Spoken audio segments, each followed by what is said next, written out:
Flaming Dragon Friday. That's right. We're here. Hit subscribe. I'm going to say that 12 times today. You know what I'm not saying today? My man's government name over there. Yeah, don't do Even it. though he had a tragic accident yesterday that...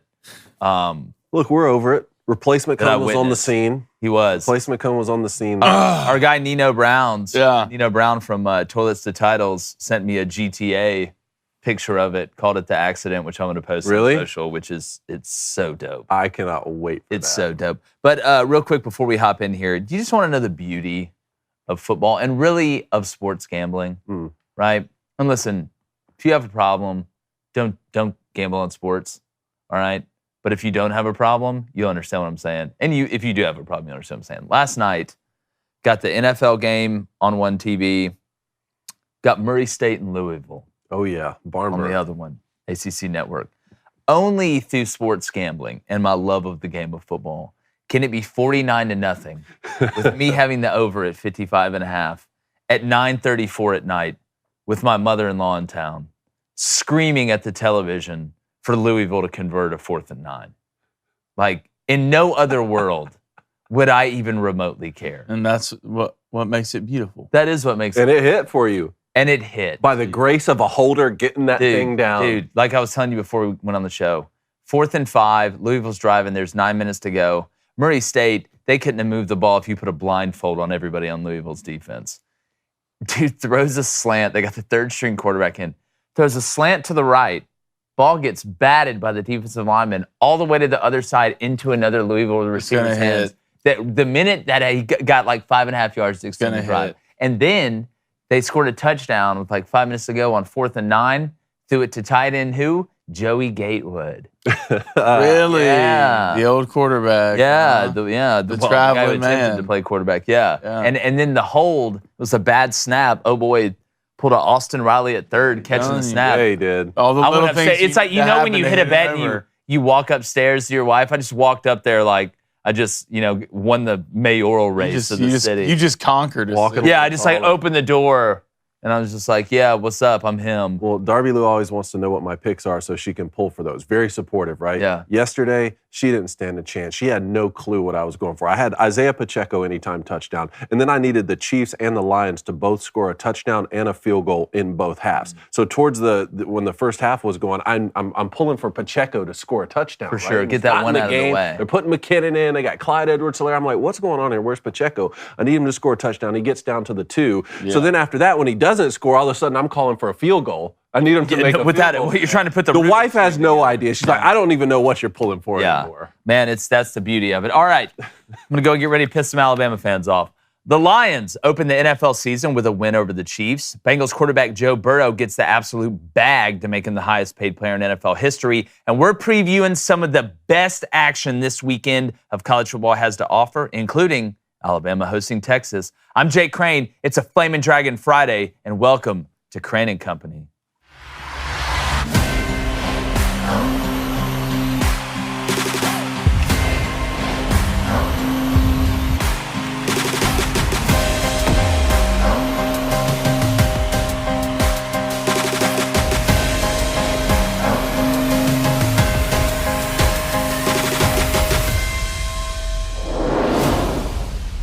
Now, picking Alabama to beat Texas this weekend is pretty much the easy pick, considering the game is in the Crimson Tide's backyard and Nick Saban's their head coach. Steve Sarkisian hasn't proven he can win the big game yet, and Alabama typically has some of the top personnel in the country. It's the safer move. Nobody can deny that. But sometimes you got to go with your gut. And while instinct isn't always right, I would be in shambles if I went against myself and my gut and my preseason pick of Texas winning this game, and then Texas won it. Now, I'm sure if Alabama wins, there's going to be Bama fans all over this post and in my mentions, and that's fine. I can eat crow when I'm wrong. But if Texas does win this game, it'll be because of a couple reasons. The first is that Texas defensively, especially in the front seven, looks to be more physical and nastier than they've been in a long time. They have guys who can play with their hands. They can move high-caliber offensive linemen backwards to disrupt the run game, to throw off the timing. And they got guys that can run the hoop to get to the passer. Now, on the other side of the trenches for this Longhorns OL, they have the capability to be one of the top in the country with a young talent now a year older and a year wiser. I know they didn't look perfect against Rice, but trust me, I think they're going to perform better this weekend. Now, the skill positions on Texas's offense has a chance to be elite. And with a banged-up Bama secondary, Quinn should have options not only at wide receiver, but in the seam at tight end as well. If this game turns into a shootout, which it could, I think Texas can hang around long enough to have a chance in the end. The second reason is that Bama still has a lot of unknowns that we truly couldn't figure out regardless of how well they played last weekend because of the personnel disparity between them and Middle Tennessee. Jalen Milroe did pretty much everything right, but his receivers aren't going to be running scot-free, and while he may be the best athlete on the field, even in this game, he isn't going to be able to run circles around Texas like he did last week. Now, if Milroe is able to make the tight throws, especially on third and medium to third and long to extend drive, Texas is in big trouble. We just have to see it first. Now, the third is mixing injured DBs with a deep receiving unit is not a good combination when you're trying to stop people. And even though Malachi Moore and Jalen Key have been able to practice this week, being limited at all during this game against this group is a disadvantage. Now, I'm not going to sit here and pretend like a lot of things don't have to go right for Texas to win this game. They're going to be down 7 when they get off the bus. And I wouldn't be shocked if Bama covered. But I'm going to go with my gut on this one. I'm going to stand firm in what I said before the season. So give me the Longhorns, 30-27, shock the nation Saturday night. David You got Cohn. them going undefeated. I do. Listen, it's never back down, right? Never back Just meet me in the parking lot. Let's figure it out. But my co-host, David Cohn, former Michigan quarterback, and it's Friday, and even though he's hurt, got a bum wing, we know he's sitting to my right. This is flaming chocolate! Spank that ass, Les. Spank it. 1.5. Okay. 1.5 today. 1.5. A little leeway. A lot of focus. Room for a mistake. If you don't know, and you're new to the show, Room for a on mistake. Fridays, our mustached colleague over here to the right becomes a dragon, and we can't use his government name. Yes. Now, we can say words like blanket, right? If we say it together, you can't Blanket. stretch it out. It's iffy. Yeah, It's you iffy. can't stretch it out. It's iffy. I'm not even going to call We him. can't say Tanner. No. How dare you? Well, yeah, I don't say that anyway. Okay. That's. I got another buddy named Tanner. It's just weird when I say that. Mordecai? But yeah, needs to play better this weekend, especially with what I got at Wisconsin going. Washington State, that game's a little bit scary too. But make sure you hit that subscribe button. If you're watching us on Twitter, make sure you throw us a follow, sign up for the Daily Wire Plus, all that great stuff. In the chat, remember, if you donate, it does get read. But the best way to donate is go become a member over the Daily Wire Plus. That is true. But David, you got Bama in this game, correct? Alabama, Texas, week 2. We don't even have to wait for the postseason. Do you see a world, do you see a multiverse where Texas wins? Oh, for sure. Yeah, Texas could go win this football game. And they lost by a point last year in Austin when Quinn Ewers didn't even play the second half. I mean, he had Texas on the ropes, and that was at a time when Alabama had 2 of the top 3 picks in the NFL draft. Of course, Texas can win the football game. I'm so excited to see what Coach Jeff Collins has to say about this tomorrow. Yeah. He's going to be our guest picker. Make sure to tune in tomorrow for our Saturday special with Coach Collins. If this thing turns into a shootout, I'm so glad you brought that point up. If it turns into a shootout, then I like Texas even more. If they start trading scores back and forth and the numbers start to get up there, then I like Steve Sarkisian's offensive mind with Quinn Ewers at quarterback. I just don't think it'll turn into a shootout. I think we're in store for a really scrappy game. I think the defense is going to come to play for Alabama. They're going to be at home. Bryant Denny is going to be rocking. We have a very small sample size, obviously. We have Middle Tennessee for Alabama, and we have Rice for Texas. They were pretty vanilla in both games. Jalen Milroe is going to make a mistake at some point in this game, right? He's not going to just play a perfect football game, I don't think. What kind of mistakes is he going to make? Are they going to be detrimental? Does he make the same mistake more than once? I think that his athleticism combined with what Alabama's going to bring on both sides of the football. They have 3 offensive linemen weighing over 350 pounds. They're the largest offensive line in all of football, not just college, including the NFL. Give me the Tide to roll in Tuscaloosa this weekend. Flamin' Dragon, give me one key to victory for Alabama. Getting to Quinn Ewers early and often. I think if Quinn really gets settled back in the pocket, he turns into an extremely dangerous man. And I think Quinn can do it. I think he's pretty good on the run, too. But you saw the mistakes early with Texas' offensive line against Rice, and they weren't super complicated mistakes. They seemed like basic mistakes, and it's not going to get easier going to Bryant Denny facing one of the best front sevens in the nation. An onslaught of bodies getting thrown at Quinn Ewers to not give him time to get that receiver. And I think another thing both these teams want to establish, and I know people are talking about, is the run game. Like someone's got like Alabama wants to be a running downhill smash mouth. Give me 4 to 5 yards of play. Then we'll get into the play action football team. And if they can get that set up and keep the ball out of that high flying Texas offense, Quinn Ewers, all these great receivers, we'll see who the running backs are there. I think Jonathan Blue's decent, but obviously they don't have the production they had last year.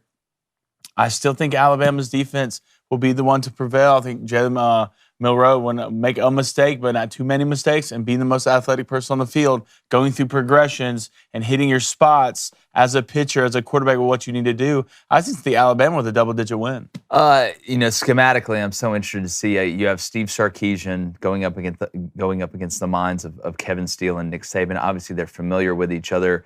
But kind of the one caveat in it, the one difference is this Alabama offense is different than what they were running when Sark was there and Lane was there with Tommy Rees. I would not be shocked to see a ton of quarterback design run from Alabama, where they get the true hat on a hat ball all season. All season, but in this game specifically, because I do think the biggest move for Texas up is because I don't worry about Sark's offense. It's always the defense, right, with Texas. That's the thing that's holding them back. I think this front seven is good enough to be able to go toe-to-toe with Bama. But schematically, especially on third down, I'm so excited to watch this game. I mean, I'm going to have this one on one side, Oregon, Texas Tech on the other. I want to see how much 10 personnel Alabama gets in against Texas. I know Tommy wants to get in 11. I know he wants to get in 12. And if they're not able to bash them, that's when I really think you're going to see them start to maybe open up the offense a little bit. It was a little more open than what I thought it was going to be in the first week. So you're thinking they go 10 personnel and they don't have a tight end out there a lot of the time? Well, I think you're going to get some 10, you'll get some 11, and I think they'll line up in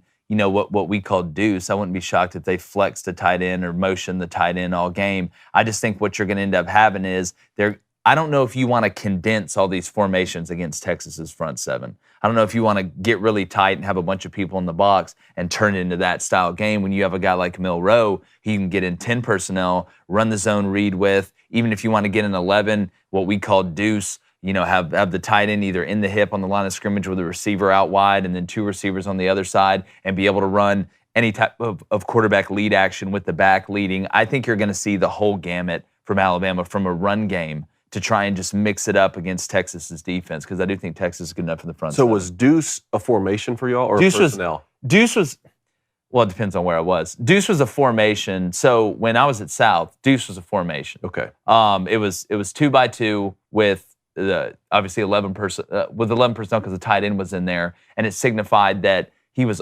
either on the line. We had deuce, and then we had deuce off, which meant the tight end was in the hip. Some people call it deuce hip. Some people call it deuce off. If it was just deuce, you had wide receiver off the ball, tight end on the ball on one side. On the other side, you could have two wide receivers, 2 on the ball, 1 off the ball, or vice versa. Deuce for us was a personnel. So deuce for us was 2 tight ends.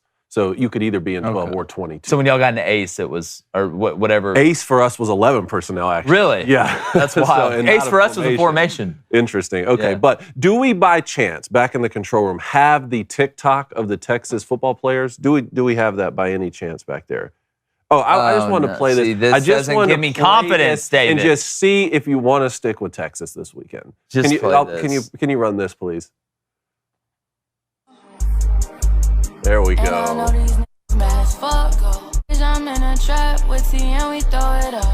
There we go. Are you serious? I'm serious. First off, this is I'm serious. Someone sent me this, and I'm serious. Are you sure that's Texas player? And I'm serious that Texas Barstool's account tweeted underneath this when Alabama's Barstool account tweeted it. Texas responded and said, "This is dope. I don't know what you're talking about." That's where I start to have a lot of questions. This makes me worry about like how we're gonna do in not even the Texas Bama game, like in World War III. Oh, for sure. That's what all this is for, is to stay sharp, so we stay fit. Yeah. Bama double digits. That doesn't breed a lot of. Can we start the show over? Can I redo Bama double digits. Can I redo the open if that's all right? But no, we want to know what you guys think. We're taking calls today. 1-855-236-3228. We want your predictions and anything in the sports world, or hell, if you want dating advice, we can give you that too. I just don't know if I would take it. But I want to get into keys to victory before we get in the NFL game last night, David. Where do you want to start? Kansas, Illinois tonight. Yes. It could be a sneaky good game. Now, is Jalen Daniels going to play? Coach Leopold said that he's going to start. Really? Yeah, said that he's going to start. He led the nation last year in QBR. When he's healthy, he's there's a reason Kansas has kind of made this step up and they're relevant now. It's still funny to see Kansas and Duke both be relevant in football. Jalen Daniels is electric. Bean did a good job. He's a good backup, but Jalen's kind of a different level. I think he's a much more elite passer of the football. Not that he's the best passer in the country, but he's a much more natural passer of the football. When I look at this game, Toledo last week was able to move the ball on this new Illinois defense. Remember, defensive coordinator Ryan Walters, who was there last year, is now the head coach at Purdue. They had a ton of turnover on that defense. DeQuan Finn, the quarterback from Toledo, dual threat guy, really diced Illinois up. And Jalen Daniels is kind of a supercharged version of DeQuan Finn. And if he's healthy enough to start, I think Kansas is going to be able to move the ball. I like Kansas to win this game. I like the over. We're going to get to that in bets. Mm-hmm. But on the other side, Luke Altmyer, if you have not seen this kid, remember, he transferred from Ole Miss to Illinois. If you have not watched this kid play, I think you are going to be pleasantly surprised tonight when you turn on that Kansas and Illinois game. He can run better than what you think. He can throw it on the move. This Illinois offense is a little bit of a different flavor than it was last year when it was basically Chase Brown and everybody else.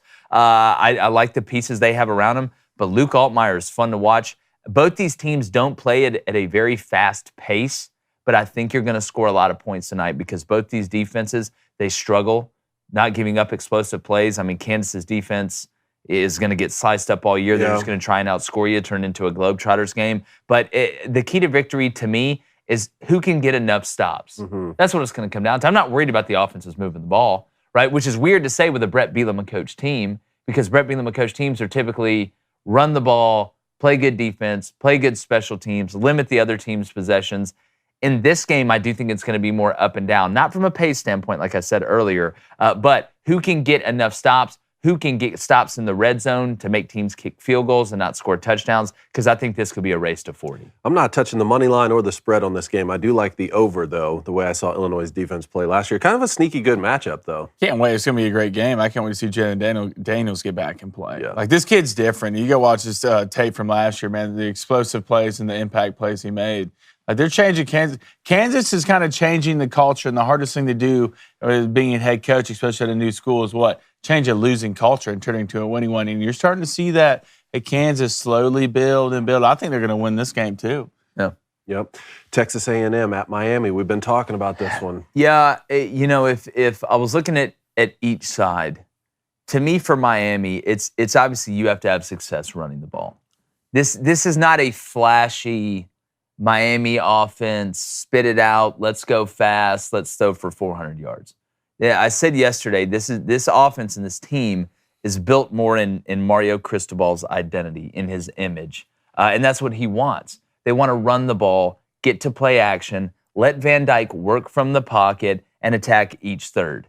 They want to take their shots off play action. It's an old school offense. Mario's one of the most conservative coaches in college football. I think Jimbo's up there too. He's not going to go take a ton of chances offensively. Kind of similar to what I was talking about with Bielema, even though his team design is a little bit different. For Miami to be able to move the ball, because Texas A&M's got a lot of talent. I mentioned the DeBerry kid yesterday, the DB that transferred from Boston College. I like what they have in the back end. I like what they have at linebacker, but I really like what A&M has up front. Miami's really good on the offensive line, but they're young in very important spots. If Miami's able to run the ball, then Restrepo and those other guys will be able to get going.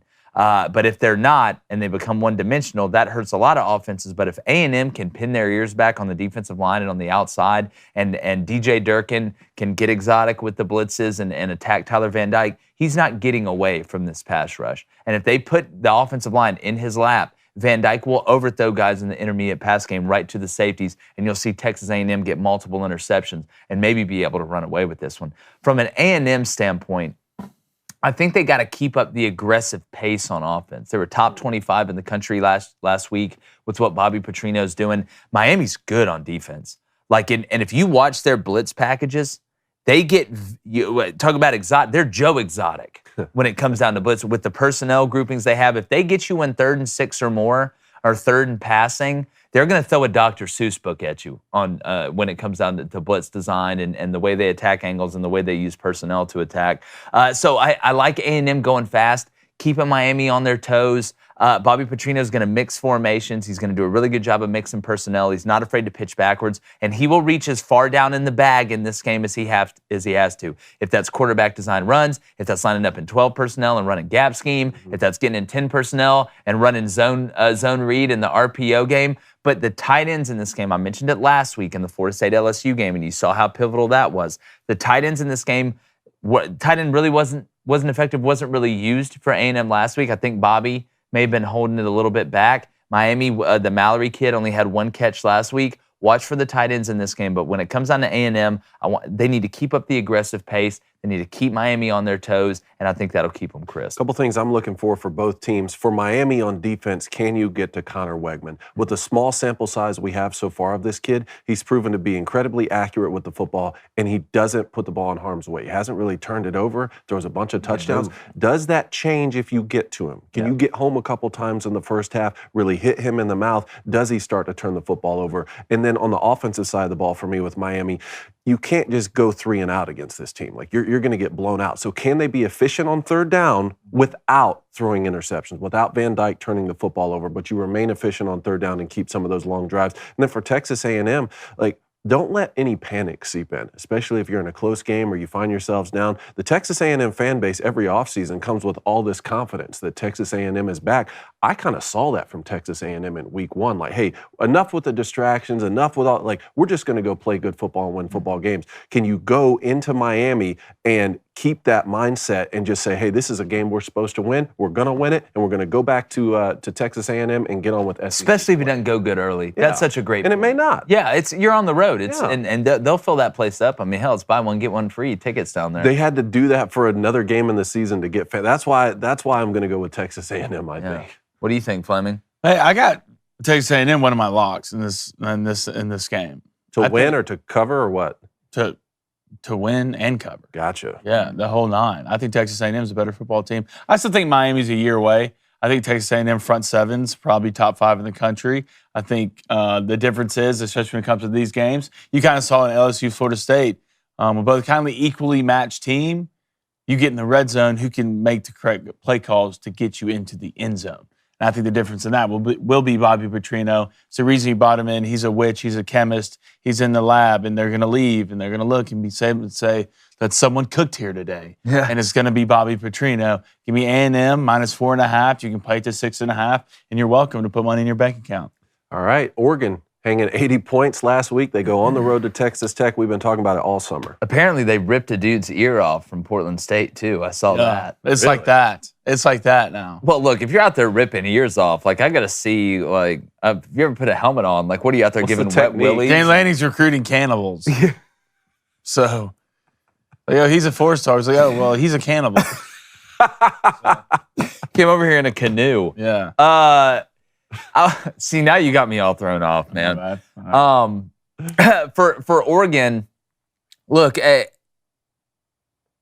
defensively, we know who Dan Lanning is coming over from Georgia.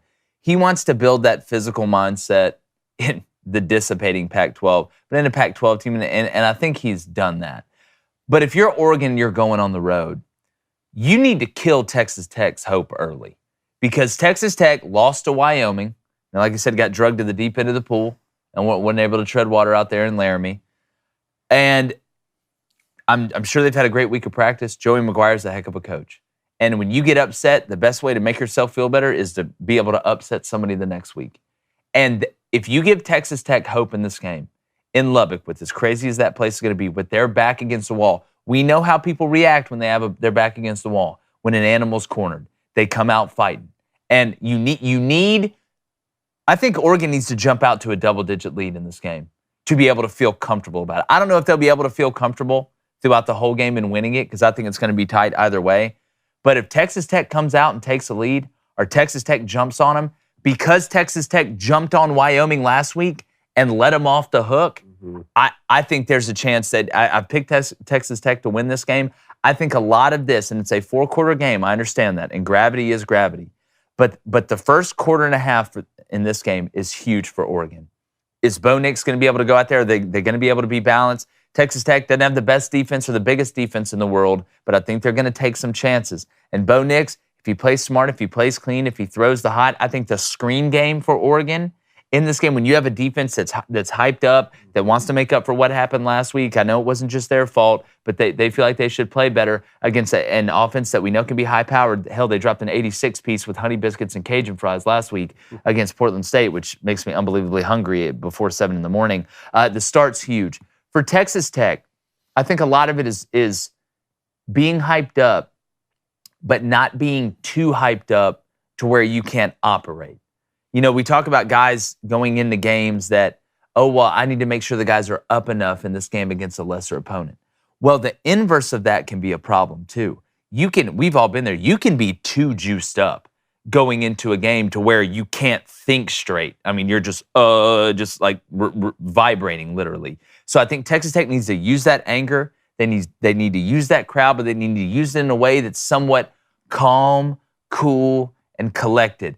Use the force, right? Pull out the lightsaber. Just don't go swinging it all crazy early. Don't do that. Pull it out. Hit them with the spin in the lightsaber. You know, pull it out. Red saber. I don't know. I feel like it's a red saber type weekend for Texas Tech. So not really anything schematically because these two teams are going to do what they're going to do. Texas Tech's going to go fast. Oregon's going to try and get physical with it. But I think it's the start for Oregon, and I think it's Texas Tech being juiced, but not being so juiced that the lemon's dry at the end of the first So you're sticking with Texas Tech?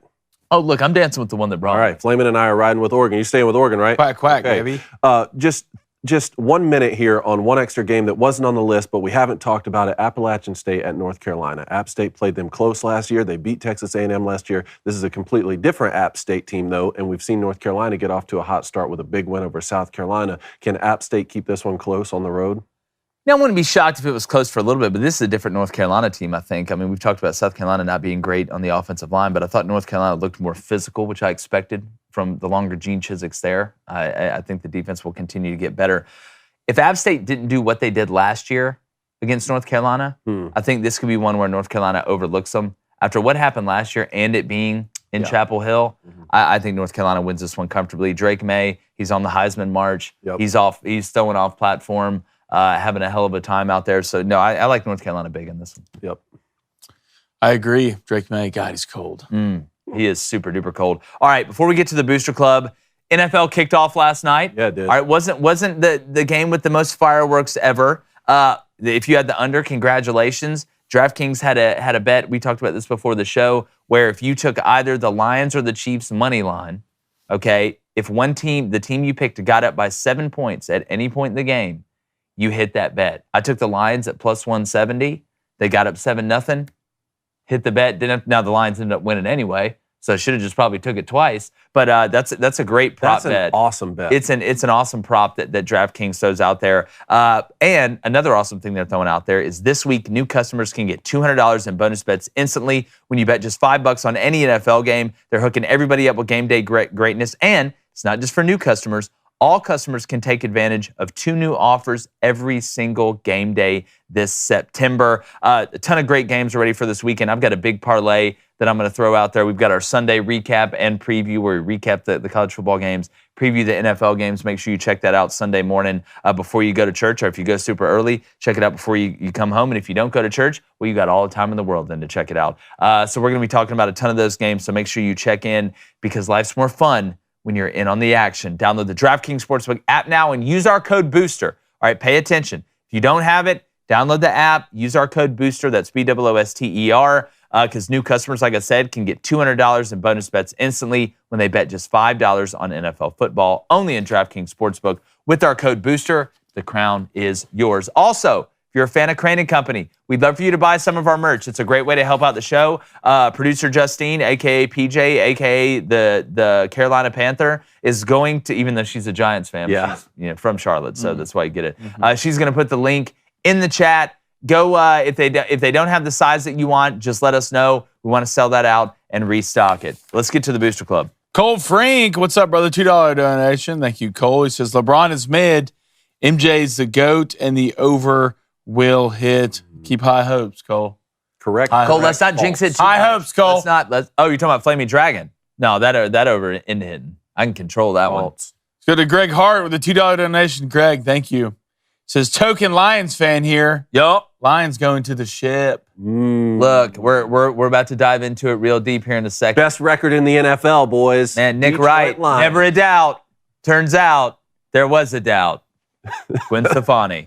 Let's go to Davey with the $5 donation. Davey, thank you. Says Mr. Dragon. That's me. Says don't listen to the German chat yesterday. You're not mid. Oh, trust me, I know. They're lying.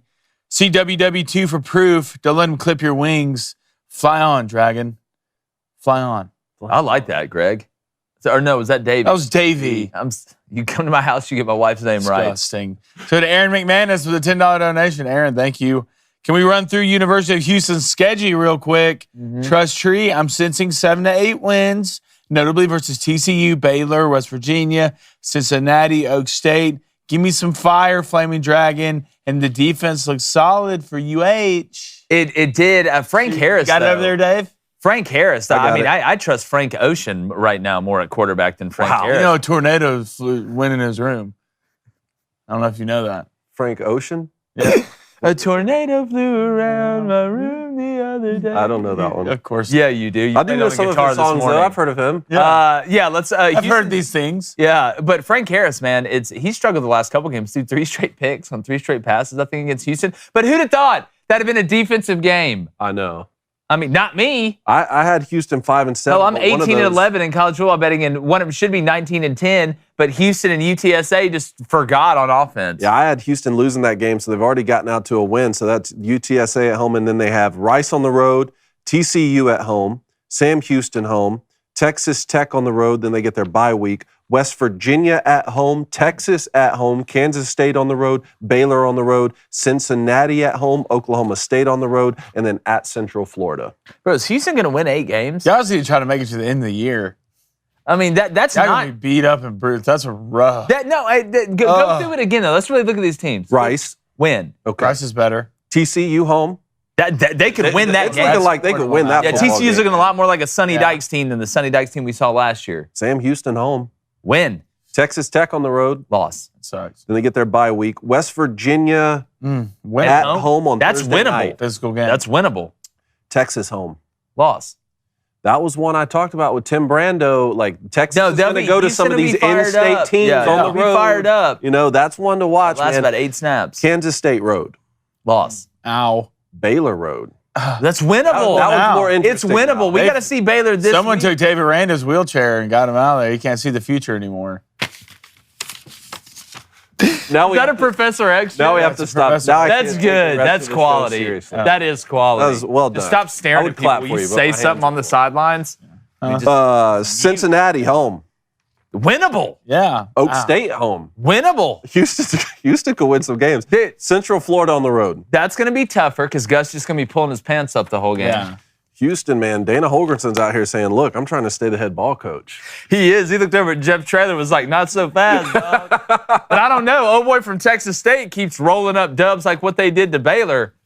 He's going to be somewhere big soon, I'm telling you. That cat, he was at Incarnate Word, then went to Texas State and fixed TJ Finley. The Dana Holy crap, that's Holgorsen- like turning a Pinto into a Transformer. Yeah, I need you typing up codes. Yeah. In the Army. We there a better need you cop? finding submarines off I the need coast you of Nova fighting China. Scotia. I need you fighting the Chinese on a computer every day. That's what I need. Is there a better comp than Dana Holgerson and Ernie McCracken? No. From Keith. Did you see him in the third quarter? Like his hair was all like this. I just want to see him with a bowling ball with like a skeleton's head in it or whatever Yeah. it is. Like it's that's tough. so It's funny. tough. All right, let's get to the Booster Club again. Let's get I love Friday. Michigan 122 with a $10 donation. Appreciate it, Michigan. As a state. That's a whole state. Was last night's game a sneak peek of the Super Bowl this year? Also feeling good. So here's a smooth tenor. Appreciate it, man. Smooth tenor. That's half a dinner. If you get 2 of them, You're a winner. There he is. there well he goes. done. Flint. Yeah, we're about to break that down here in a minute. It was, Jared Goff, the gumball smuggler, Shovel face. shovel face. Telling you, he's out there slinging the pill. Dude, he made one throw on 3rd down last night, like as he was getting hit. Oh, That the was one just- he dropped in He's between just telling the, a story the on hook 3rd down. under. Yeah. Just telling a story. He's like James Lipton out there. Write a book about me. All right, let's go to Wesley Weeks with the $50 dono. Thank you, Wesley. $50. It's a big bag. I'm a Bama fan. All right, appreciate it, Wesley. I'm a Bama fan. I feel like our main advantage is the fact we won't have 15 penalties for over 100 yards like we did last year. Yeah. Our team's a lot more focused. I also think we win the turnover battle. 38-17 Alabama. Our pass rush gets to Quinn Ewers a lot. I like where your head is, Wesley, and I also like your money. Thank you. Yeah. Is this a game where Dallas Turner really turns up? Like, is this kind of a coming out party for Dallas Turner? I think people forget about that. Turns up. Yeah, I really Turner. didn't mean to do that. I think people forget about the penalties last year. Yeah. That was the most penalized game that Nick Saban, I believe, coached while he was at Alabama, maybe 15. even while he's been in college. Wow. People do forget about that. But people also forget Quinn Ewers got hurt in the first half. Yeah. Like, so I think there is a balancing out there. There's so many. That's why I'm so intrigued to watch this game, because there is a lot of unknowns. There's a lot of unknowns with Texas too, but I feel like they have a lot more proven parts returning. But we know Alabama's ceiling can be really, really high. So Wesley, I think it's a good point. I would not be surprised, like I said, if Alabama covered, especially playing at home. That place is going to be nuts, and we know the type of talent that Alabama has. The secondary health, that's huge. It's huge. That's huge, because you know Kool-Aid's going to shut somebody down. Yeah. Kool-Aid's going to shut somebody down, but it's those periphery guys when you're as deep as you are, or as deep as Texas is, at the skill position out wide, and then at tight end. So that's kind of what I'm interested to see. But remember, call in. We have calls 1-855-236-3228. We're going to get back to the Booster Club, but let's get to this Lions-Chiefs game. All right, before we recap it, though, we have some news here with Cincinnati Bengals quarterback Joe Burrow. Joey Shiesty, we knew he was going to get paid. We knew he was going to get paid. It happened. He's now the highest paid player in NFL history if you go off the yearly average. Deshaun Watson still has the most guaranteed, but it's 5 years, $275 million, $219 million guaranteed. Comes out to a $55 million per year average. Worth it. Worth it. Every penny. Without a doubt, worth it. I mean, look at Cincinnati now. We used to laugh at them. Yeah. I mean, yeah, they were physical. They were out there hitting people after the play. It was like watching the longest yard. They never won anything. Now King Joey B comes in, cigar in one hand, you know, the Infinity Stone in the other, doing his thing. So yeah, he's worth it. But you know who's the happiest about this? All the other quarterbacks. Oh yeah. That'll get it. It's just going to keep going. It's amazing.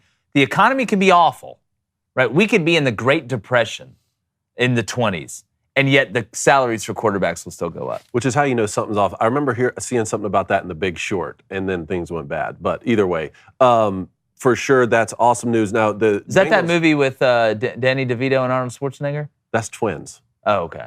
That's Twins. That's a good one too. Now I lost my train of thought. Okay, Sorry. so we know the Bengals front office has already said, look, we can't keep everyone, right? You know, like we can't keep Joe Burrow and Jamar Chase and T. Higgins and this whole offensive unit we put together. Is there a sense that this season has to be the season where they really return to the Super Bowl and win the thing? Well, I mean, yeah, I think that the window's open and closed for everybody, but when you're talking about money and you're talking about cap, even though, you know, cap can kind of be imaginary sometimes in some sports. But again, I think with a player like Joe Burrow, he elevates so many guys around him that I don't think he needs, 9 nuclear weapons around him to be able to scare the hell out of everybody. I think he needs 2 or 3. But yeah, I mean, you want to strike while the iron's hot is the old saying. And, you may never have. After watching what Patrick Mahomes did last year, and Patrick Mahomes is in my opinion, a level by himself. There's a reason Andy Reid went for him on 4th and 25 last night. But like watching them win the Super Bowl with a defense that was just good and not elite personnel around him, I think Joe Burrow could do something similar. I think Joey B elevates guys around him so much. I mean, hell, I didn't think he would ever have it any better than he did at LSU with the receivers that he had. So, I think 2 things can be true at once. You obviously want to strike while you have the best team possible. It gives you the best chance possible. But I wouldn't write them off down the road if they're not able to keep, which they won't be able to keep everybody in of winning a Super Bowl. All right, Chiefs-Lions. Detroit has the best record in the NFL, man. Look, we talked about the defense a lot last season. They held Patrick Mahomes and the Super Bowl champs to 20 points. Yeah, this is, I believe that the Lions' 4th or 5th straight win on the road when it's a 1-score game or something like that, which I think tells you a little bit about this team's DNA. Kansas City has, won 8 season openers, I believe, in a row. And I want to make sure and give the Lions credit here. The Lions won that game last night. But let's not pretend like Travis Kelce and Chris Jones being out, the Lions still would have won that game. Watching the drops last night, one that led to a pick six for 7 points from line. Kadarius Toney, I mean, the man, I got a lot of questions because I've watched Kadarius Toney. I watched him at Florida. I watched him last year when he came in. And look, people have bad games. But it just seemed last night that they were so deficient. Sky Moore didn't show up really until late, and then he really didn't show up. Patrick, I've never seen Patrick look so alone out there, and the Chiefs missed so many plays. I don't blame Andy Reid for that third down call where they handed the jet sweep off the trick play. Now, they should have snapped the ball when Boy jumped off sides, but it just offensively with no Travis Kelce, we know the team runs through him. They play off of him. Even if he's a decoy, he's one of the best decoys. He elevates everybody around him. Then defensively, you really saw when they had to get a stop last night with the Chiefs, Chris Jones not being out there had a huge effect. Because rushing the passer, too, as an interior pass rusher, he's a guy you can put on the edge. But the Lions did win it. Jared made some big throws. I think this Lions team is tough. You saw it at the end. Dan Campbell said he wasn't surprised. He believes in this team. I think you can sit here and say the Lions, congratulations. I thought Jameer looked good. I thought Laporta looked really good last night for the Lions, the tight end. He was inline blocking. He was making catches off play actions, off boots. He was able to get in and out of routes. Loved the way that he played. I'm not ready to sit here and crown the Lions yet and say, oh, the Chiefs are done. I got to see the Chiefs at full speed. I think this may have just pissed the Chiefs off. Well, I thought you saw a glaring weakness that is the Chiefs without Travis Kelce. We talked about this on the show. So who's going to step up and be their guy when Travis Kelce isn't here? I mean, if anything, it got to the point where your receivers were working against you. Kadarius Toney forgot how to catch a football, which is surprising. Sky Moore didn't do much. I thought you had a couple guys do some things, but Patrick Mahomes was alone on an island by himself playing offense against a team that is rising through the ranks in the Lions. Like, Lions are turning the most glaring thing for the Lions to me. It's not Jared Goff. It's not these receivers. It's not Jahmyr Gibbs. He took 12. It's really two things. Aiden Hutchinson looked phenomenal.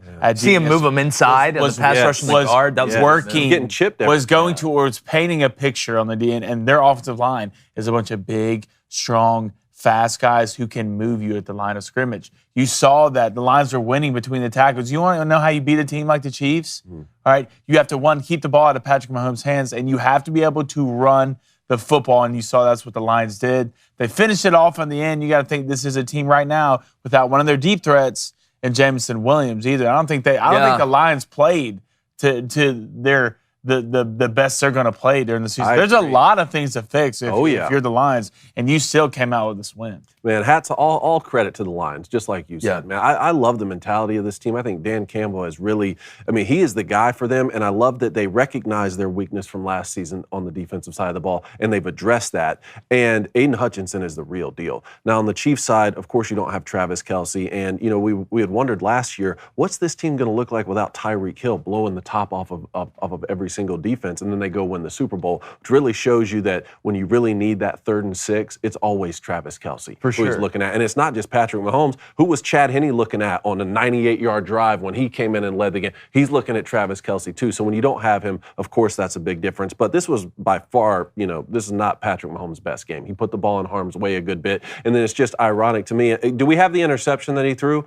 Can you bring that up? Because I just want to... This should be on the receiver. I just want to make one point, especially for if we have a lot of younger listeners out there or people who want to play quarterback. Patrick Mahomes put the ball in harm's way a good bit. And a couple plays before this, you had a pass that was dropped that could have been intercepted. But here's one he puts right in the receiver's hands that goes back for a pick six that changes the momentum of the game. And this is just the nature of playing quarterback. Like, it's going to go down as an interception on him. You're going to get all the blame when stuff goes wrong, but you're going to get all the credit when things go right. Can you run this play? 3rd and 6. Mahomes throws the cross. Look, that changed the game. Damn, son got my eyes. And that's just the nature of playing quarterback. You put it right in his hands. That's it. Look, the Branch kid. We've been hearing about him in fall camp. That was a layup right there. You couldn't have bounced better. I will say, I can't believe they let the Chiefs tackle line up like that last night. Did you see that? On that specific Was play? it lining up or lining getting up the ball subpar? off? Getting No, off he the was ball getting off the early. ball early, but there were some times where his crown wasn't breaking. It's funny. The I line. saw a You didn't lot have enough on the line of scrimmage for like 70% of the game. I saw a lot of Lions fans complaining about that, but then at the same time, I saw Aiden Hutchinson tackle Patrick Mahomes at least twice late, and it didn't get called, which shocked me. Yeah. Usually the superstar always gets the benefit of the doubt. Well, it was so weird watching the Chiefs in the last, that Dan Campbell went for that fourth down, that fourth down and 3. Ball got batted down. You thought it was over. Chiefs got it. You're like, oh God, here we go again. yeah. They're going to go down. Harrison Butker's going to kick a 36-yard field goal. Yeah. The Chiefs are going to win, but not cover. The Lions are going to cover. And then you have the drop ball by Kadarius Toney, which it wasn't the best throw in the world by Patrick Mahomes, but you got to catch that. You're an NFL receiver. I mean, you tried to catch it like this. Like you're throwing up your child to catch it while you're playing with them. I don't recommend doing that. Then you have the holding penalty, right? Then you get into 4th and 20, and you decide to go for it. Then you false start, and it's 4th and 25.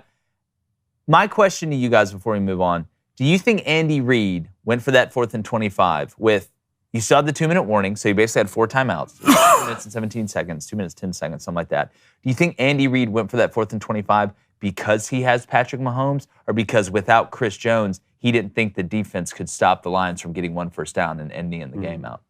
Probably the first. I would say the first. The first. Yeah, Patrick Mahomes. So if he has Chris Jones, all right, if they have Travis Kelce, I think they go down and kick a field goal and win it. But if they have Chris Jones, I think they punt that ball. I really believe they punt. And he was at the game. Yeah, He was well, watching. nothing rips my guts out more than watching a guy like Travis Kelce on the sidelines having his guts ripped out because he can't play. Like, you talk about guys that care about their craft, that care about their teammates. Go back and watch that game and watch when they showed Travis Kelce on the sideline. He is sick, like physically sick, and that just shows you the love these guys have for the game. But speaking about love, all right, we're always talking about delicious food, the wives getting together, mixing it up. And our friends at Good Ranchers, they cracked the code.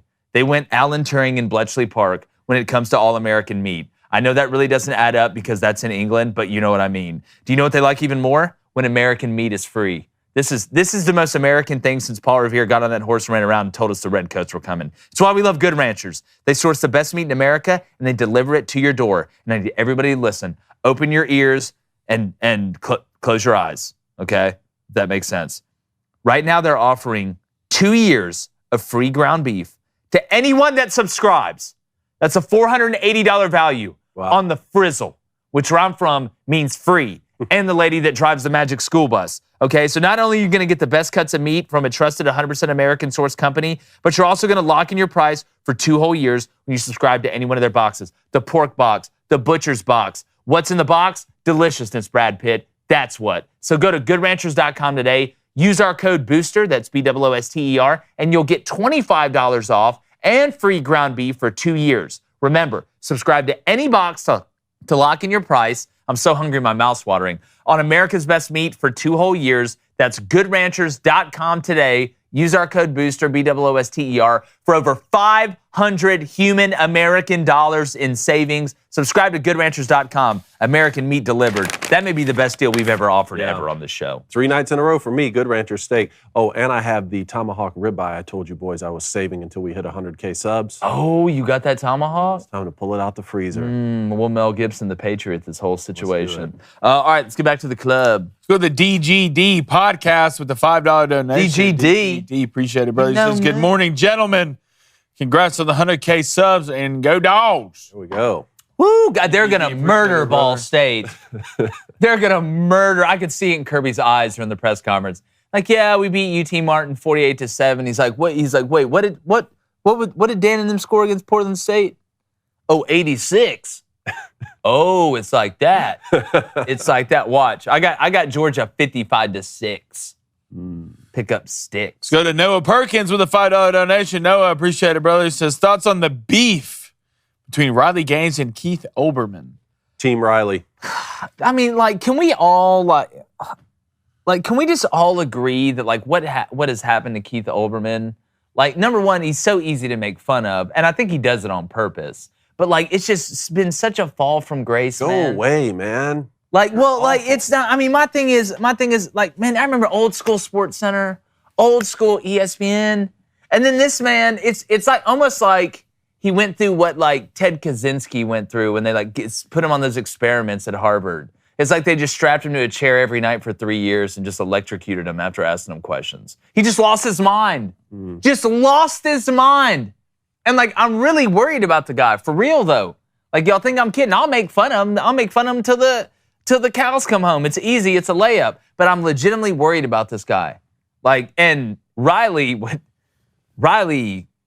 look, there was a UFC fight. Talk about men and women's sports, though. If Keith Olbermann and Riley Gaines got in the octagon, I'm taking Riley Gaines. What's the DraftKings line on that one? Yeah, like Keith Olbermann just sad, man. I just feel bad. People just need to stop giving him attention. Yeah. Like, you realize he does this stuff for attention. Just stop giving it to him. Don't reply to him. Let Keith Olbermann, let his social media presence and all this stuff die the death it deserves, man. Drift away. Just drift away. What, put him on the raft? Bye. In the arms of Bye, the Keith. angels. See ya, Keith. I was got a Mason Rosh with a $5 donation. Mason, thank you. He says, free Dantes. How can some people transfer 5 times and play, but if Tez transfer once, it's not okay? Free Dantes, y'all. This just goes to just another reason. I love when people give me the opportunity to rail on the NCAA, the racketeering organization that Crank is. that out. I need you to explain it to me. You know, so what does Michael Scott say? He's like, all right, explain to me like I'm 5. Okay, now explain to me like I'm 3. So we're just we let people play for 13 years now because of COVID. You got 28-year-old men out here running around against 18-year-olds. You're allowed to transfer 19 different times. But Tez Walker can't transfer and play at North Carolina, can't get his waiver cleared. And he cited mental health reasons. I need you just to explain it to me. Because it's almost like the police with speeding tickets. Like, you got to hit a quota. Like the NCAA's like, they're like, all right, we got to tell somebody no at some point. So it just close my eyes, throw a dart at the map. Tez Walker. It's BS. They don't care. The NCAA never cares about athletes. There you go. That's exactly what it stands for. I don't know another way to put it. Look, I know Mac Brown has said, you know, transferring twice isn't cool, whatever, and then says, you know, I've lost all faith in the NCAA, and he's defending his guy, and I get it. But it just doesn't make sense. It's again, I swear I think it's a quota thing. I think they like walk around like ring a bell at the NCAA. Hey, we turned one down. Now we can let 30 more transfer without there being any problems. And we see this once or twice a year. Like where the NCAA just tells a kid no for no reason. And I'm not saying there shouldn't be rules, but if you're going to have rules, apply the rules to everybody. They don't know what the rules are. It's embarrassing. It's embarrassing. Go to Jacob Howarth with a $20 donation. Jacob, thank you, Thanks, brother. He Jacob. says, my daughter, Victoria, could use one of your motivational speeches. U8 soccer game tomorrow, is looking for her first goal of the year. 7th birthday party after, then Colts game Sunday. But we got to take care of business first. All right. Anyone want that motivational speech? Tell me her name again, Victoria? Her name is Victoria. She has her U8 soccer game tomorrow. All right, play the music. Victoria, if you're hearing this, I need you to really pay attention. I know you're not even double digits in age yet, but I feel like you're mature so you can understand what I'm saying. Yeah. Look, life's a timeline. It's a process. You're looking for your first goal? It's coming, but go take it. Don't wait for it. Life isn't about waiting. You got to get it out of the mud. You got to go get it yourself.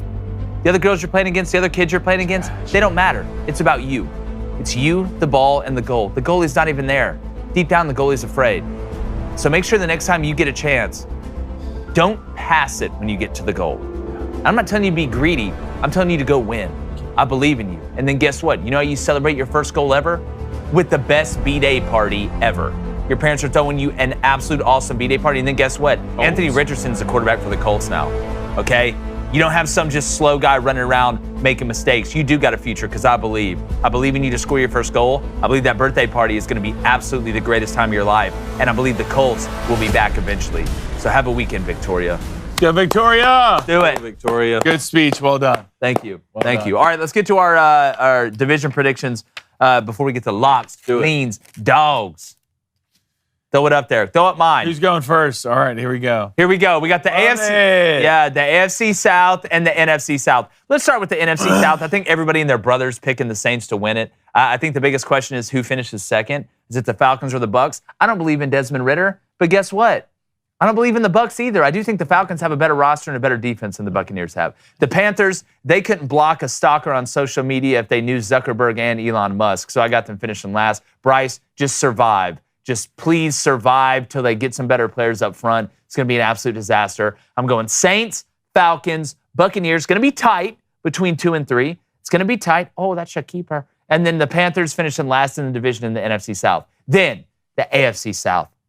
Obviously, I'm going with the Jaguars. Trevor Lawrence, he's in shampoo commercials. Tank Bigsby, Travis Etienne out there doing their thing. I think the defense is a little bit underrated. Then the Titans. If Ryan Tannehill wasn't your quarterback, I'd probably believe in you more. But turns out he still is. And then you drafted Diet Ryan Tannehill in Will Levis. Don't believe. Hopefully Malik Willis maybe figures it out so they can do something at the quarterback position. Ryan Tannehill's just good enough to piss you off because you'll get close enough. Derrick Henry, let's see. If you drafted him in fantasy, maybe he'll do better for you now that DeAndre Hopkins is there. They'll have a chance to maybe have some semblance of a passing game that doesn't make me want to puke in my hands and cry in the corner. And then I got the Colts finishing third in the division, even though I love DeMeco Ryans and the Texans. CJ Stroud showed flashes. He makes some wow throws. It's going to take a little bit of time. I love them drafting Will Anderson Jr. on the defensive side to be kind of that vocal leader. Their time is coming. It's just not yet. Jaguars, Titans, Colts, Texans. That's what it's gonna be, and that's how we're gonna bring jobs back to the Tar Heel State. That's how we're gonna do it. You got something different over there? I think I have the exact same. Put mine up. Let's see if there's anything. Yes, there's a little bit of difference, and that's in the NFC South. Obviously, we're walking and holding hands together on the Saints. Yes. Great defense. Derek Carr, he cries in post-game interviews.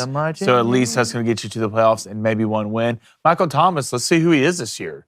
Now, a little schizo going in. Michael, he might show up and have a 1,000-yard year. Then give me the Bucs, right? The roster's not bad.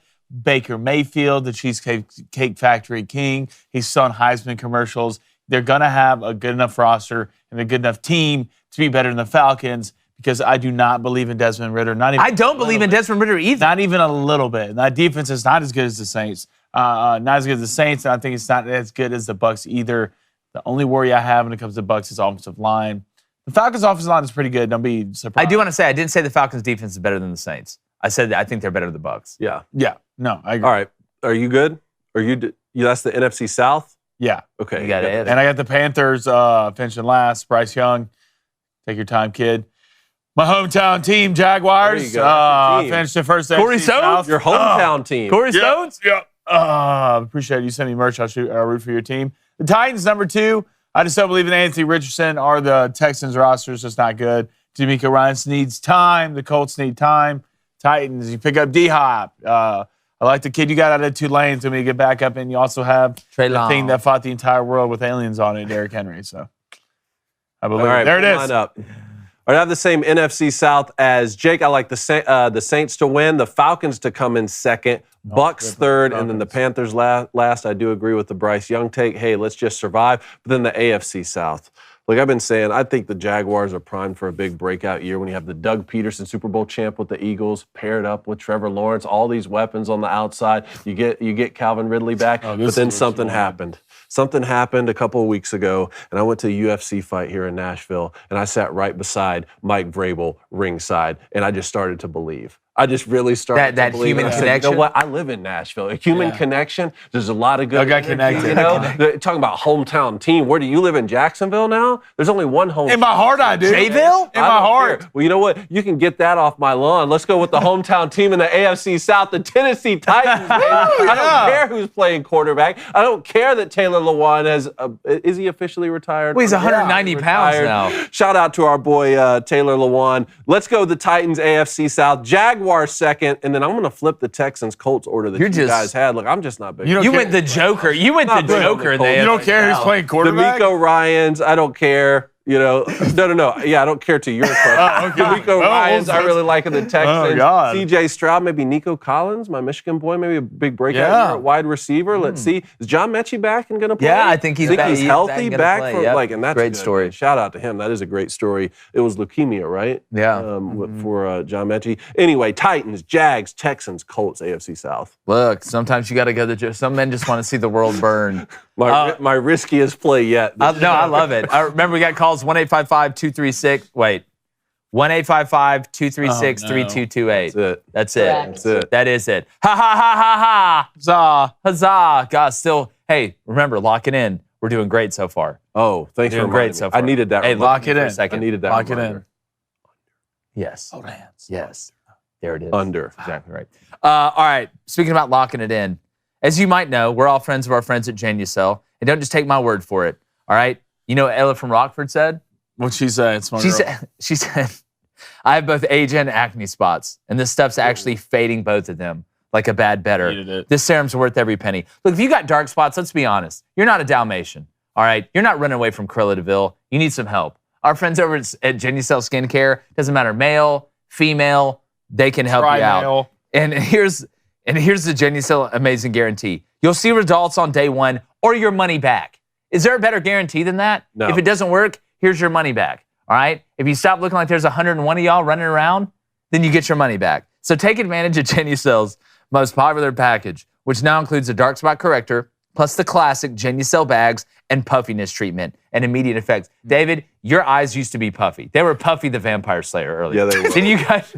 Bigger bags in the new Major League Baseball, but not anymore. That's exactly Here are right. those. With Genucel. Ultra retinol. So it's simple. That's pretty good. It's simple. Go to Genucel.com/booster and start looking years, even decades younger tomorrow. Say goodbye to dark spots and liver spots, bags and puffiness under the eyes, crow's feet at Genucel.com/booster. That's GENUCEL.com/booster. And that get those dark spots about. It's in my past, okay? I've moved beyond that life. I thought you were teaching a driving class. That was funny. Like SpongeBob. That was funny. Well, Booster Club action? Yup. Let's go to Miss Kevin with a $5 donation. Thank you, Miss Kevin. Congrats on the 100K, boys. Thank you.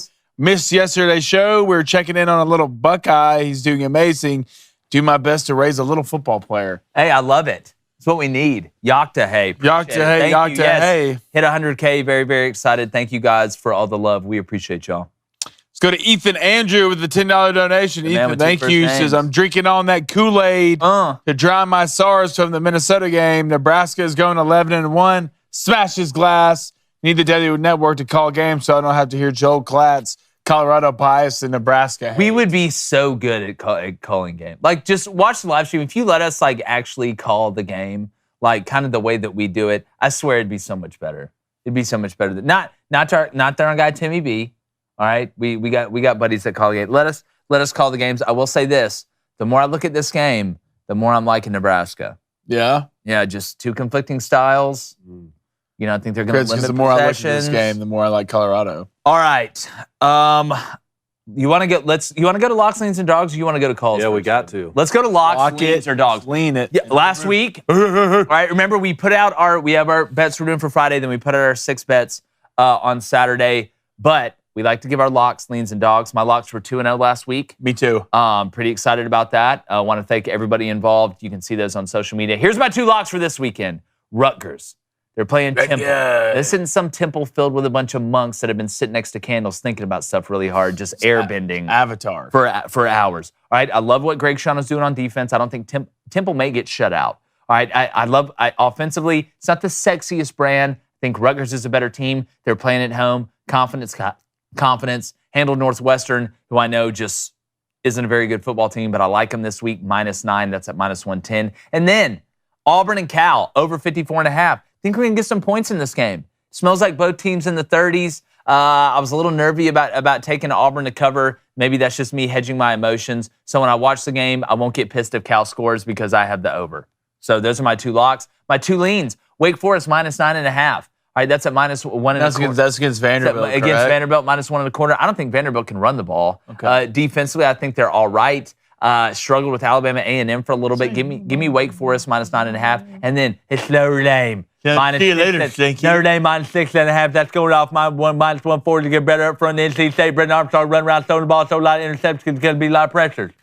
So give me Notre Dame to Fighting Irish and the touchdown Jesus minus 6.5. Go on the road. It's me, Lou Holtz, Notre Dame minus 6.5. And then my two dogs.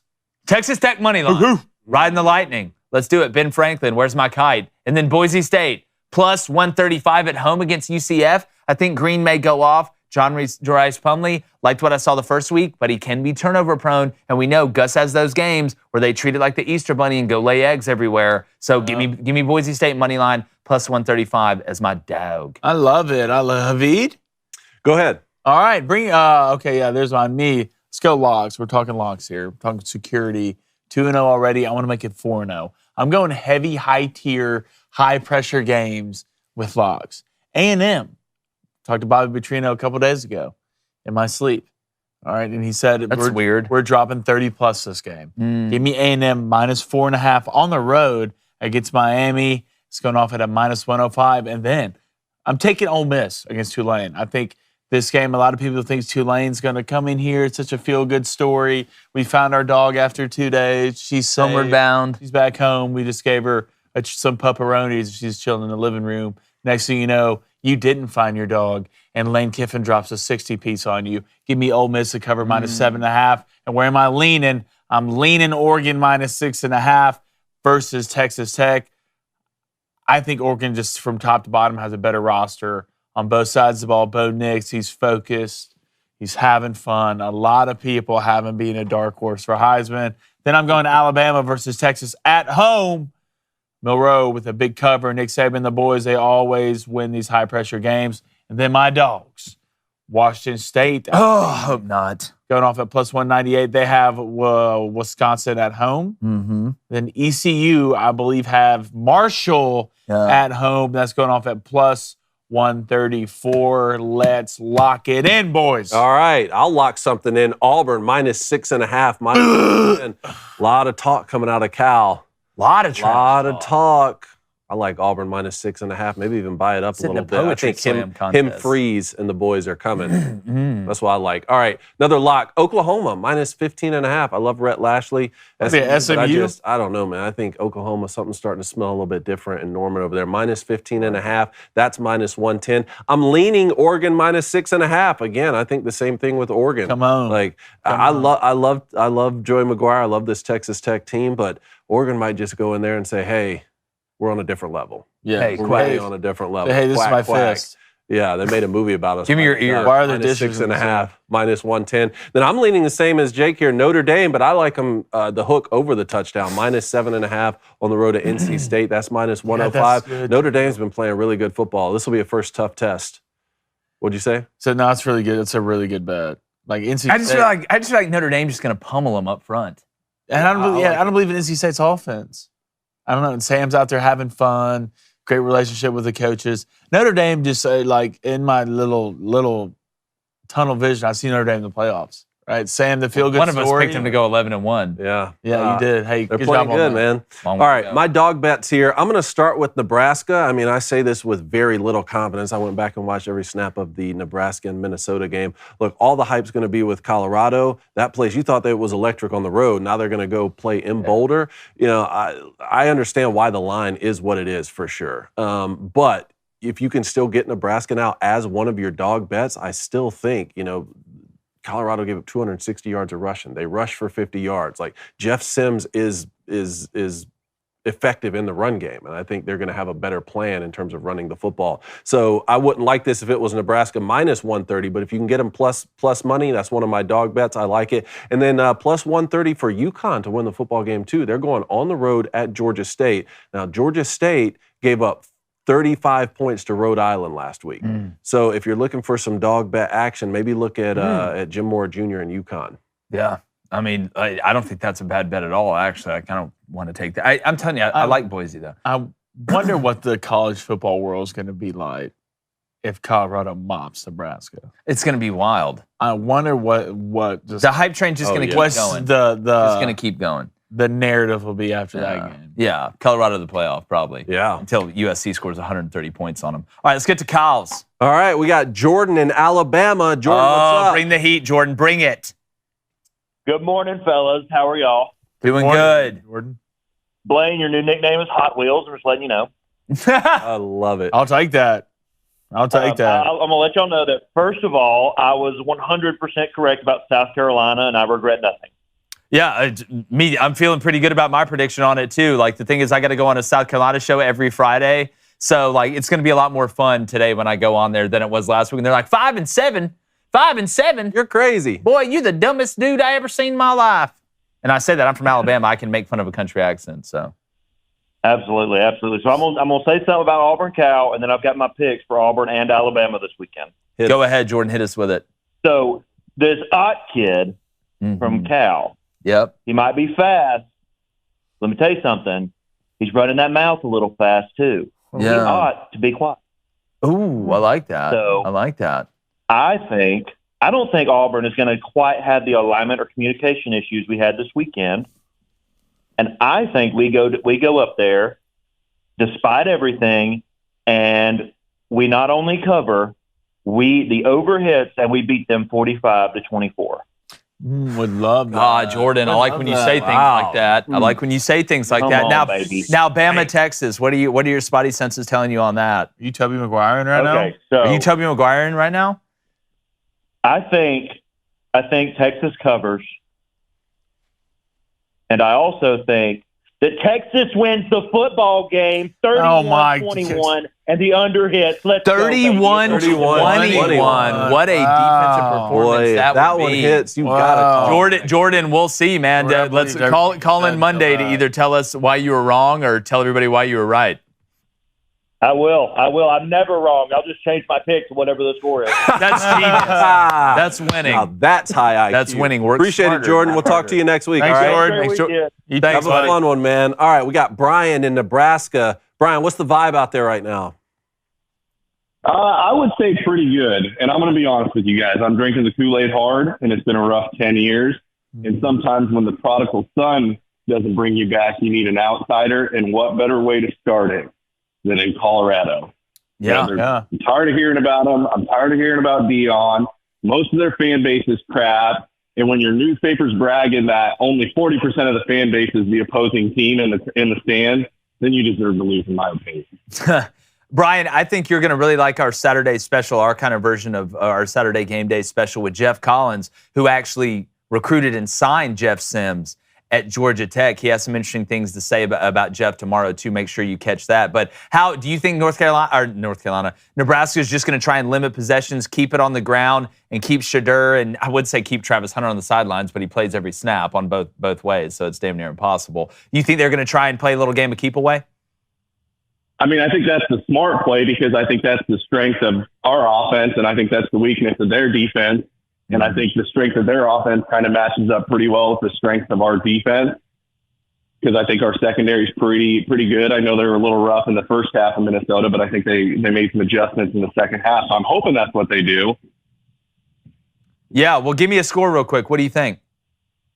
Oh, man. I'm going to say it's low scoring, so I'll do 20-17 Nebraska. Okay. I think there you go. All right, let's see. It's going to be a long, grudgy, low-scoring game. That just plays to what For Nebraska sure. wants. You're limiting possessions. Look, there's nothing that's amazing. Like, the higher you get up in this game, the more you start to go in the crosshairs on people's target. And right now, there's nothing better than catching somebody when they're at their highest. Yeah. And Nebraska could embrace the villain role and, like, at least, like, you're embracing your role so you can identify yourself. And some people like playing the villain. Yeah. I can see Matt Rule. Nebraska wants to drag him out to the wheat field. And rest. Yeah. That's what they want. It's like if you'll get up on a Wednesday, and go into farm and throw hay barrels. Let's find out. Yeah. And this is like an old, like Big 8, like hated rivalry. For sure. Nothing better than just. I don't care if we lose every other game after this, as long as we just destroy them. Yeah, Dion said it's personal. But Brian, thanks, buddy. Call back again. Great to hear from you. Yeah, thanks, guys. All right, we got Coy in Knoxville. Coy, what's up? Okay. Not much, guys. Just calling back to let you know how that Rocky Top bet went with the kids last weekend. Yeah. How did it go? Verdict. Well, so I decided I would do a little math formula on it. And for every touchdown Tennessee scored, that's how many times I'd play it. And however many times UVA scored a touchdown, I would take one timeout. So you listened to it all the way back. Well, yeah, we had to play it 6 times. I waited till we got out of heavy traffic because I didn't want to be annoyed while I was driving. So we listened to it till we got to about Percy Priest. Not too bad. Yeah. But then, ultimate dad move, I said, hey, anytime one of you guys asks, when are we going to be home, we got to listen to it again. There you go. So you listened to it 33 more times. There you go. No, only once. And the entire time, the older one was glaring at the younger one, so it didn't happen again. Smart. So that was your version of Flaming Dragon Friday, trying to hit the under. Yes. I love and it. The peer pressure of the older one worked on the younger one. It was great. Hey, are they going to be able to find the body of Austin P this weekend after what y'all do to them? It'll be at the body farm. It'll be right across the river. Won't be hard. Body farm. I love it. Oh, man. Well, man, good stuff. Man, I'm ready for this Tennessee-Florida game next week, too. I don't want to put the cart before the horse, but I'm very interested to see it. Joe Milton going down to the Swamp. That's going to be a fun one. It should be. It should be a very fun game. Definitely. Well, tell the boys we said hello, man. Yes, sir. All right. Talk to you next week, Appreciate Coy. the call. All right, David, Smoking Gator down in Tampa. Smoking Gator, what's up? Fellas, good morning and happy Flaming Dragon Friday. Yes. Happy FTF. What's up, bud? All right, y'all. I've got a trivia question for you. Hit us with it. Yep, and unlike last time, I will not accidentally give the answer away. Oh, that's Well, right. you could if you wanted. I forgot about All right, here we go. Fellas, who was the last national runner-up to lead the nation in scoring offense? And here are your 3 hints. Number 1, one of their former head coaches had a brief stint in the pros. Number 2, one of their former players won a Heisman. And finally, number 3, they're the only team since at least 2000 to make at least one national championship appearance with no national championship win in their history. So each of you gets one guess. Who is this team? What was the last thing? The first Was team this college since football, isn't it? 2000? They're the only team since at least 2000 to make at least one national championship appearance with no national championship win in their team history. And you said one of their players on that national runner-up team won the Heisman, or they've had somebody win the Heisman before? Oh, Or the distinction. Yeah, they've had somebody win the Heisman before, but he was not on that team. Bro, did LT win the no, LaDainian Thompson didn't win the Oregon. No. Is it Oregon? And because that feels right, smells I was like thinking Oregon. Oklahoma Marcus- before he got to the last couple clues, you know. Marcus Mariota. I was thinking TCU for a second. That's interesting.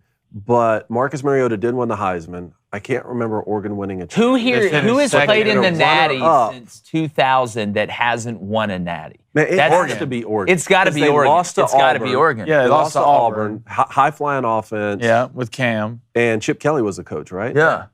It's got to be Oregon. I like Oregon. Yeah, it's Oregon, David. Is that your final answer, guys? Yeah. Yes. Yeah. Come on. It is Oregon. Let's Let's go. Great job, go. Coach. Well done. Great job. Well Coach. done. Great job, Coach. I love it. Great job. David, great question. I love that. Those are the trivia questions. That's our bag right there. Oh, yeah. You see the bag? You see the communication? Hey, let's go. They're running cover 3. Red Let's 7. spit the double slam. Would you please go slam, stand on the slam, other slam. side, please kick the motion. Yes, I love it. Smokey Gator, great stuff, call. buddy. Yep. See you in the chat. See you next week, man. All right, Evan in Colorado. How's the vibe in Colorado, Evan? Is this The clapback? The clapback? The clapback? I wanted to speak a little bit on the fact that the Tennessee Titans last year had a quarterback from Zebulon 5 at the last game of the Great year. solar system. And we lost to the Jacksonville Jaguars on a fluke fumble that Yep. could have gone either way. Mm-hmm. Lost the division, which, because if we won that game, it would have ended in a tie, which the Titans had the tiebreaker. And we have the disrespect of two people from Tennessee now not picking the hometown team. Tell him, Evan.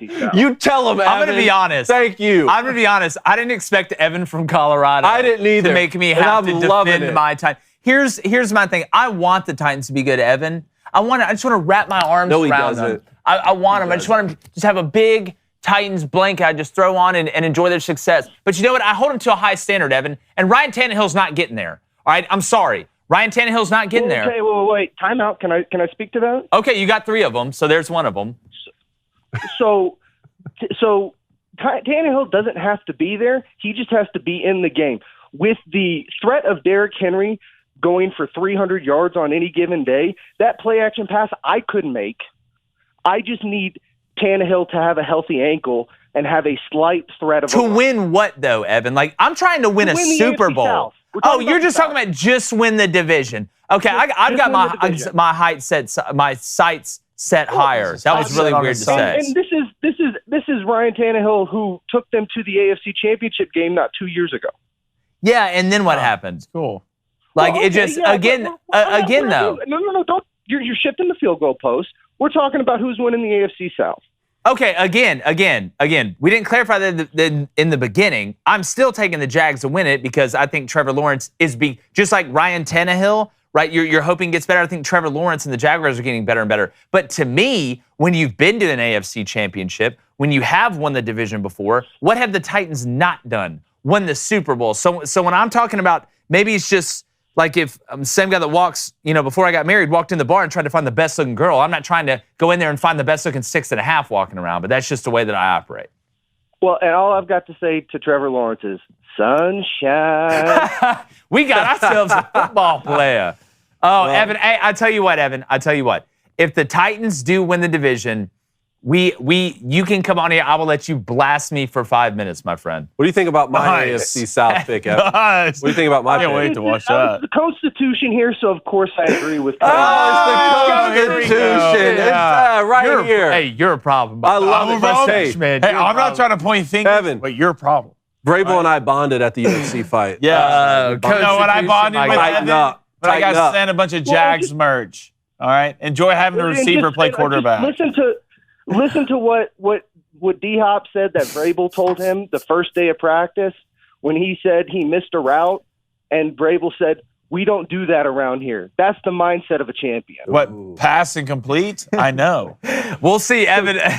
We'll see, buddy. This is a great. You got to call, dude. You got to call back in during the season. The Constitution. There he is. Cat's out of the bag. Evan, thanks, buddy. Evan, have a great weekend. That was great. All right, can we go rapid fire on some of these calls? You want another one? Let's go quick. Rapid fire here. All right, Caleb in Kentucky. Rapid fire here. What you got for us?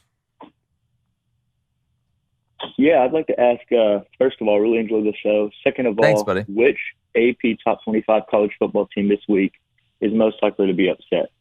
Well, you've already said Alabama's losing, right? Yeah, well, most likely. Like, I would say the most likely upset, I think Washington State beating Wisconsin is more likely than Texas beating Alabama. I think well, how about Colorado now? They're at 22. Colorado's 22? Yeah. There you go. That's going to be the second one, Caleb. That's going to be the second. You a Wildcats fan, Caleb? Gotcha. And then Ole Miss, Tulane play each other. They're both ranked. Go Vols. That's my team. Go Vols? Okay, there we go. I love it. Tennessee fans. Tulane's ranked as well. So if you think Ole Miss is going to win. Definitely. Well, Caleb, call back in. Next time we'll be able to talk longer, my friend. I just want to try and get to as many as possible. Appreciate it, man. All right, we got Michael in Texas. Michael, what's the vibe in Texas right now? Morning, guys. How are y'all? Doing good, man. How you doing? Morning, sir. Doing good. Congrats on 100,000 subscribers, by the way. Thank you, my friend. My question to you is, it's funny you guys were talking about Trevor Lawrence earlier. I got on my fantasy team, but I also have Geno Smith. So really quick, who do you think I should start? Week one. With? Who do each of them open with? So Lawrence starts with Indiana, Rams? and the Smith starts with the Rams. Yeah. That Colts game on the road. Like the Jags at the Colts? I think Gino's projected like 19 points. I don't know what Trevor's projected exactly week 1. How are we feeling about the Rams defense? That's not great. Man, I might go Trevor Lawrence, man. You go Trevor Lawrence. Just eliminate the Aaron Donald effect. He's going to be your starter for the year. Go ahead and get him in there. Let's go ahead and get a couple rounds under our belt. Let's see what we can figure out. Let's let him throw that interception the first 3 possessions and then get hot the rest of the game. I'd go Trevor. I agree with that. 100%. Okay. All right. It's funny you guys are talking about him, sunshine and everything else. So that kind of got me convinced. So I'll go with you guys' pick. Sunshine. Hey, and if we're wrong, just blame Flaming Dragon. Yeah, blame him. Don't blame me. Don't ever forget, Sunshine is from California. Yeah. All right, Kirk in Canada. Kirk, what you got for us? Sky Hook. Hey, I know time's running out, boys, but how do you like the 4th and 3 and they go for it the first quarter against the Chiefs? Yeah. Look, little fake punt, baby. We didn't show up here to play it safe. It's like Austin Powers. He stayed on 6. What a call, though. Inside the 20. Dude, I know. I love it. I'm trying to come here and beat the Super Bowl champ. That's exactly right. I ain't come here to lose. I think they got inspired by Florida State, 17-all, 4th and 2. Line up. Let's play a game of Let's Find Out. Yeah. Let's play a game of Let's Find Out. Getting inspired on a Thursday. How you feeling about the Lions this year, Kirk? How you feeling about them? Say it again. How you feeling about the Lions this year? Oh, I'm a big Barry Sanders fan, and I've been rooting for the Lions since he was wearing number 20. So I'd love to see the Lions do good this year. I got them winning their division for sure.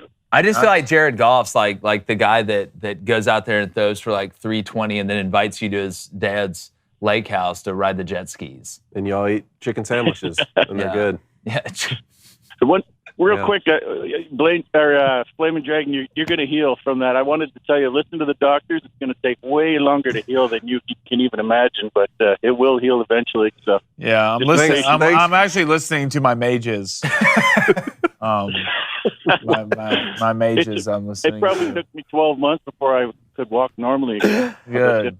Oh my goodness! Yeah, you should have seen him fall off the scooter yesterday. It's the funniest thing I've ever seen in my life. First of all, there's some. I posted a picture of it. Look, wait till you see the picture that Nino Brown made. We need to go over with. Nah, ain't no regulation. Yeah, I need to talk to the mayor, and I need to talk to him now. Hey, thank you, Kirk. Thanks, we really appreciate appreciate it, that, Look man. up. It's Morgan Freeman. We're trying to hit 1 million by like next week. That's Well, thanks, y'all. All right, let's get to booster bets. Thanks for the calls, guys. Great stuff. Like I said, make sure you hit that subscribe button. Make sure you hit that like button, too. If you're in there, hit the like button. Voltar and Nick, everybody else, y'all call in next week. Oh, Voltar. Sorry we couldn't get to you today, brother. Send us on social what your pick was. All right, our Booster Club bets are brought to you by DraftKings. Life's more fun when you're in on the action. Download the DraftKings Sportsbook app now and use code BOOSTER because new customers can score $200 in bonus bets instantly when they bet $5 on NFL football. Only at DraftKings Sportsbook with code BOOSTER. The crown is yours. Here's what we got tonight. Oh, man, I forgot to write your bets up there, Flaming. Yeah, you keep doing that. I'm getting sick of it, to be honest. Well, maybe you should go ahead see the doctor then. Sick of it. Kansas money line. Here's what I got. Kansas, -2.5 at -140. Bought that one down. 18-11 on the year, plus 40 units in college football betting. Want to stay hot. Nobody cares. Nobody's keeping track of it other than me. Let's click our heels twice and figure it out. And then Kansas, Illinois, over 57.5. Is this bet too good to be true, David? Is it too good to be true? Look, this one just seems like it's too good to be true. I'm just going with the mindset that it's for sure not hitting. Okay. I like that. You talking about the over? Yeah. Definitely going to hit. Definitely not hitting. Definitely. What, Kansas, Illinois? BetBuds, you and me. Yeah, let's do it. BetBuds, over 57.5, -110. I'm going to take a little U.S. Open semifinal action. Djokovic, -2.5 sets. No room for error. Has to win in straight sets. And then Carlos Alcaraz, -1.5 sets against Medvedev. That's +139. He's playing Medvedev? Yep. I didn't know that. All right. Kansas, money line. Welcome back, quarterback. We need you to be the What is that, like -700? I was actually -150, cuh. It's cruise. It's so cruise. All right. Then give me the Kansas, Illinois over. Really? I'm rocking with you, baby. For 57.5, a dirty -110. Feels like a 30-30 something game. Golly, man. 70. Hey, be it's a a big Friday. This is definitely not hitting Illinois. now. We want points. If there was any chance this was going to hit, it's definitely not hitting now that all three of us took it. You're taking the over too? Yeah. It's my a bet. wish for you. It's triplet bet buds. Yeah. Like, Which is let's the all best. hold hands and sing a Christmas carol. Yeah. Let's walk around an old hotel surrounded by Let Ace snow. take it too. Yeah, ride Ace around on man. tricycles, a bunch of masks on. All right.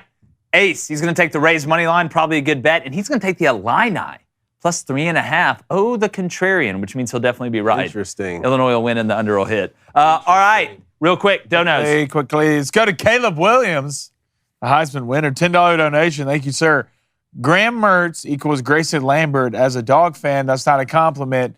The Gators are in trouble. They are in To trouble. be honest, I didn't think Graham Mertz was a problem. I thought the offensive line and the stupid penalties were a problem. I didn't think he played that bad of a game. Let's go to Preston Brosder for $10 donations. Nick Saban is 28-2 against his former assistants, and the only two to ever beat him are Jimbo Fisher and Kirby Smart.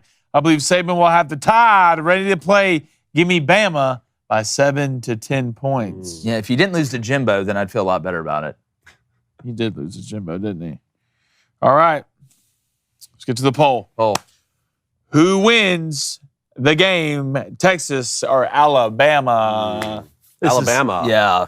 I'm going to say Bama 74%. 74? Yeah. 74? Yeah. I don't know. 74? 74? 73. Spank that ass less. 73?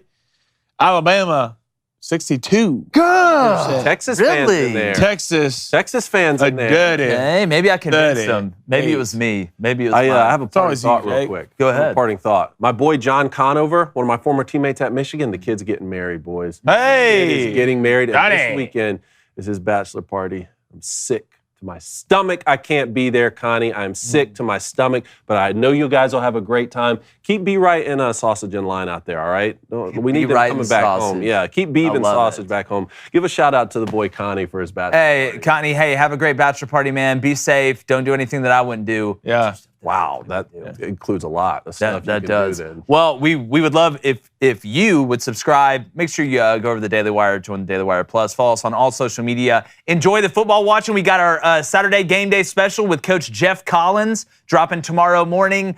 Make sure you check it out. We go in depth on all the big games. We make our predictions. Jeff Foxworthy picked Duke to beat Clemson last week, and it worked out. He did. Then the Sunday recap and like the chances of the hype train slowing down before the Colorado game kicks off tomorrow. We're going.